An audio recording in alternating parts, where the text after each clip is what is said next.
Good morning and welcome to Plugged In. We will be in James chapter 5 right after this.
Well, welcome back to Plugged In, and I want to open up with a story that will help to introduce a topic that all of us probably struggle with at some level or another.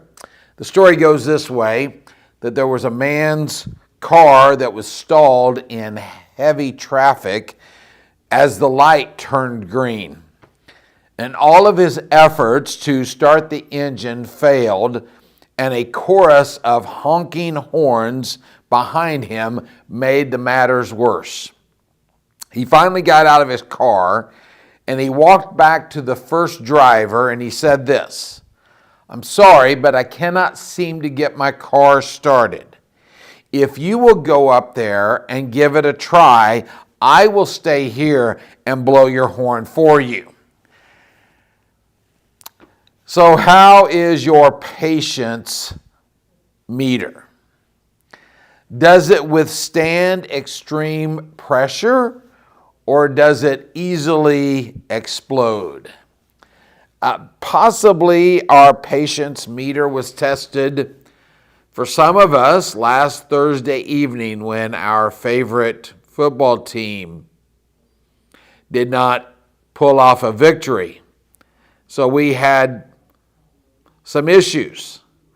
Or maybe our patience is tested, at least in this area where we live now on a daily basis as we approach Highway 125. It doesn't matter which direction we're going, our patience is very tested. God tests us in a lot of different ways, but I would say that the patience virtue is one of those that he tests us the most at. And I'll be honest, if there's anybody that needs more patience, it's me.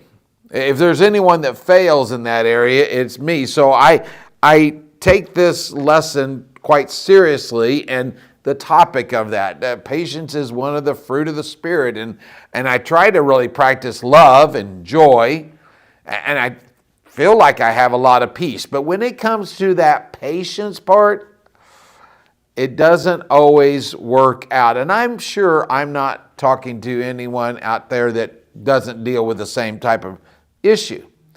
I bring all this up. In fact, some of you maybe have been practicing patience with me because James is only 5 chapters long. We should have been done with this a long time ago, but we have taken our sweet time.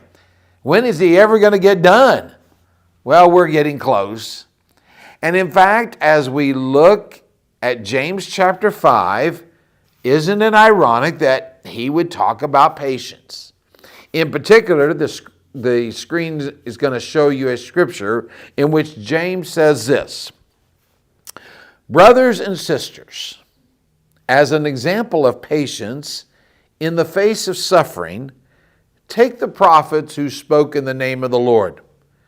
As you know, we consider blessed those who have persevered. You have heard of Job's perseverance and have seen what the Lord finally brought about. The Lord is full of compassion and mercy." two or three things to point out just briefly in this passage. First of all, we all deal with patience in a different way and are tested in it in a different way. In particular, these Christians were being tested in the area of suffering. They were being persecuted for their faith.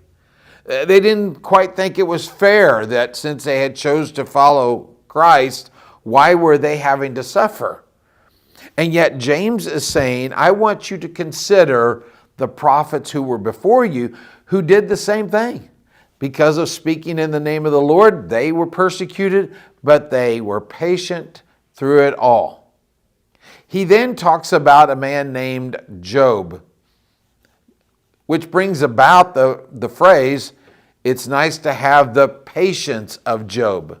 You can take your own time to read that story, but the first two chapters give us a very clear thing about how Job's patience would have been tested, and especially in chapter 1, where this man who had great character and great integrity is now having everything taken away from him in the course of a day, including his kids. Ironically, as Job chapter 1 is finishing up, here is what Job says. He said, naked I came from my mother's womb, and naked I will depart. The Lord gave. He knew that everything that he had was because the Lord had given it to him. And the Lord has taken away. May the name of the Lord be praised.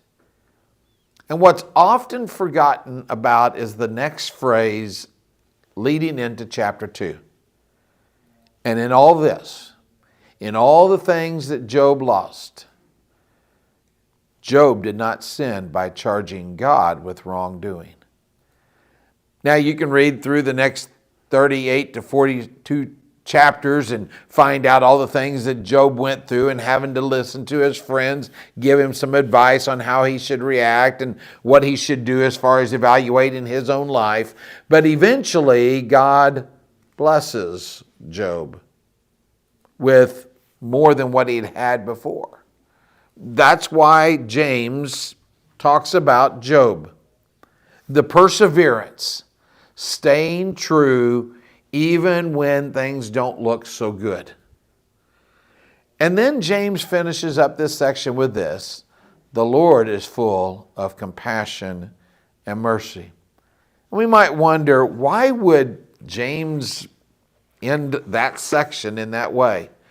But the simple part is this: think about the patience that the Lord has had with you. I'm reminded of the patience the Lord has had with me in my reckless life. And yet He is compassionate and merciful and forgiving. And how He is to me is the way I'm to be to others, the way we are to be to one another. I want to encourage you this week, challenge you this week, wherever you're at, practicing patience. It could be with your children. It could be with your spouse. It could be with your coworkers or your boss. It could be while you're sitting at 60 and 125. Evaluate your patience meter and be a person who perseveres. And always remember this: the Lord is compassionate and merciful with you and patient with you. May we be patient with others. Have a wonderful week. We will see you next week on Plugged In.